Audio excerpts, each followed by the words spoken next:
Hey guys, so this is part 2 of chapter 3.6, looking at money. And we left off part 1 by talking about tip and commission. So let's pick up there.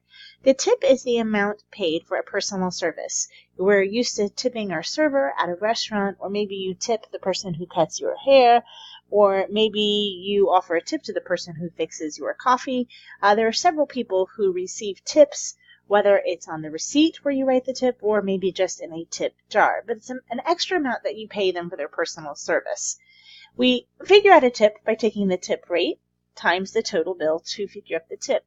And different businesses or different services have different suggested tip amounts. And it actually changes when you go into different countries as well. So when you're traveling, do be sure to always look up the tip rate of the country where you travel and who you would tip in that country. Not all countries tip their servers. They're in a restaurant. And so you need to make sure you know who gets tipped and how much they get tipped. And to figure out the tip, you have a rate, which is a percentage, times the total bill to figure up that tip. A second type of percentage that we looked at was commission, and commission is the dollar amount that an employee receives as a result of the sales he makes. So if a car salesman sells a car and gets 10% commission, then they receive a percentage of whatever that total cost was. Realtors also make commission as well, and that is based on something that you sell. The rate, again, is a percent, and the rate is the percent used to determine a tip or commission based on the amount of the bill or an employee's sales. And again, different businesses have different tip amounts. The suggested minimum tip amount used to be 10%. Lately, it seems like in America that tip percentage has now gone up to 15%.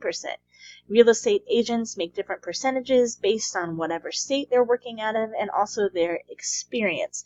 But that percentage is based on a lot of different things, and you use that percent or that rate to figure out their tip or their commission of the sale. Our formula for commission is this: commission rate times sales equals the amount of commission. Again, this should remind you of that percent formula. It's a percentage times a whole equals a part. An example 4 in our books on page 124, we see an example of a commission problem. So Jeff's commission rate is what we're trying to find. His total sales of electronic equipment for the month was $8,250, and his gross income for the month was $3,660, including his monthly salary of $2,175. So we're going to use this formula. His salary plus his commission, which is commission rate times sales, is going to equal that commission.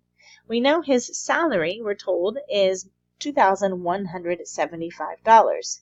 And we know how much he sold, $8,250. And we know how much commission he made, $3,660 is going to be the total that he made with commission. So his salary plus commission. Let's find out the rate. Using a little bit of algebra, we'll subtract 2,175 from both sides, and then we will divide 1,485 by 8,250 to isolate the R. Using our calculator, we find out that his rate was 0.18 as a percent. That's 18%. So he was making 18% commission. So he made $2,175 plus 18% commission, and that made his check for the month $3,660. All right, so we've looked at tip, we've looked at commission, we've looked at sales prices, we've looked at markup prices. Now let's take a look at interest. This is another variation of the percent formula, and it's used to calculate simple interest on a bank account or on a loan. So interest is, on a loan, what you are charged to borrow money. So if somebody loans you $1,000, but they charge you interest, then you're going to have to pay back that $1,000 plus a little bit more, kind of like a fee for borrowing money. When you put your money in a bank, they are the ones who pay you interest. You're essentially giving them a loan, putting your money in the bank for the bank to use, and they're paying you interest as a thank you or as a way to thank you for letting them borrow your money. The interest formula is represented like this: I equals PRT, where P is the principal. That's the original amount that you either put in the bank or that you borrow. R is the interest rate, so that's a percent, and T is the time in years, how long you've borrowed it or how long you've had that money in the bank. And I then is the amount of simple interest. Right, there's all of our definitions there for you that we just went over. So let's take a look at this example. Christopher invests the same amount of money in each of 2 accounts, and he receives a total of $36 interest at the end of 1 year. If the account earns 5% and 7% interest, how much was invested in each account? So we're going to create this chart of his first and his second account and write our formula out. I equals PRT. I like to make a box here and make lines so that I can organize my information a little neater. I don't know if it's going to fit very well in this box, but let's fill in what we know. Here we don't know the original amount that was invested. That's the principal. We don't know that, so we're going to put an X in that case. We do know his rate for one account was 5%, so that's 0.05, and his rate for the other account was 0.07 or 7%. And we know the time for each was 1. So we're going to put 1 in both of those. Our I then is equal to these 3 things multiplied together. 0.05 times 1 times x, or 0.05x. And his second account is 0.07x. Now we know that using that information, the interest of one plus the interest of the other, we're told, was equal to $36. So we can create an equation using that information. The interest of one plus the interest of the other equals $36. From here, then we can combine like terms and solve for x to find out what the original amount was. We're going to multiply everything by 100 to get rid of those decimals. So we have 5x plus 7x equals 3,600. Combine our like terms to get 12x equals 3,600. Divide both sides by 12 to solve for x.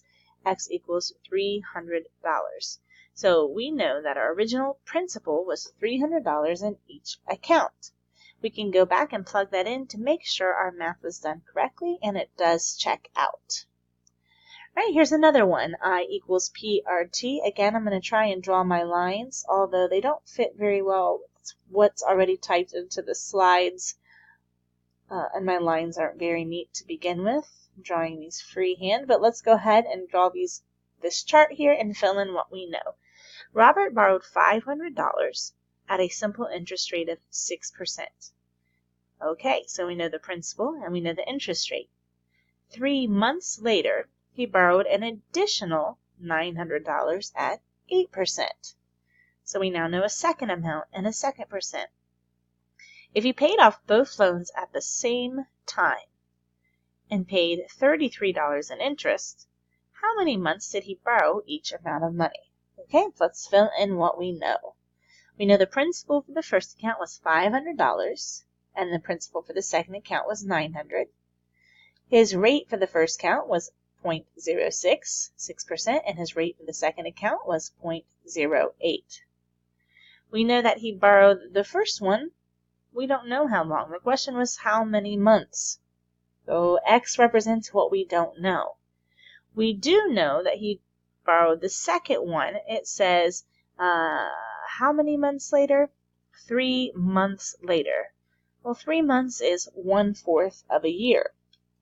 So we're going to take x minus 0.25, or x minus 1/4 of a year.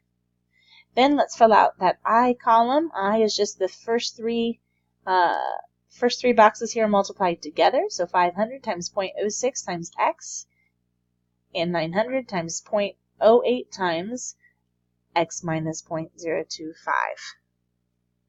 And what do we know about those two things? Well, we're told that he paid off both at the same time, and he paid 33% in interest. So we know the interest for both of these, not 33%, but $33, was $33. So let's create this equation here. X equals, just a reminder, notice that X is in years, not in months. X equals 0.5, that would be a half a year. X equals then 6 months. Okay, this $500 loan was for 6 months, and the $900 loan was for 3 months. Now, what we didn't see worked out there was the actual equation. 30x plus 72 times x minus 0.025 equals 33. I didn't show you step by step. If you want to see that step by step, you can look in your book on page 125 to figure out how we solved for x and the fact that x was for half a year or 6 months. Again, that's on page 125 if you want to see the computation worked out for that step by step. We can also go over that in class if you still have questions. All right, so let's review these percent formulas. Percent times whole equals a part. And we can then change those words for other words that still mean the same thing. So markup rate times cost equals our markup. Discount rate times retail price equals the discount. Tip rate times total bill equals tip. Oh, we've got one more. Commission rate times sales equals commission. And principal times rate times time equals interest. Now, these first few formulas are really just this percent times whole equals the part, and all we've done is change the terminology. Using markup rate or discount rate, which is a percent, and the whole is the cost or the retail price or the total bill, and the part is the part that we're looking for, whether that's the tip or the discount or the markup. So those are not too different from the percent formulas. It's really the same formula, just with different terminology. The only formula that's really different is the interest formula, which is principal times rate times time. Remember that principal is the original amount invested, the rate is a percent, and the time is the length of time, usually in years, and how much interest we gain. So it's very similar to the part percent times part whole equals part, with the added addition of time. So principal would be our whole, rate would be that percent, and interest is the part, but we have to add some time in there as well. So that's really the only formula that's different. Make sure that you have all of those formulas written down, that you've got all that terminology mastered and you're able to use it. If you have any questions, be sure to ask those next class.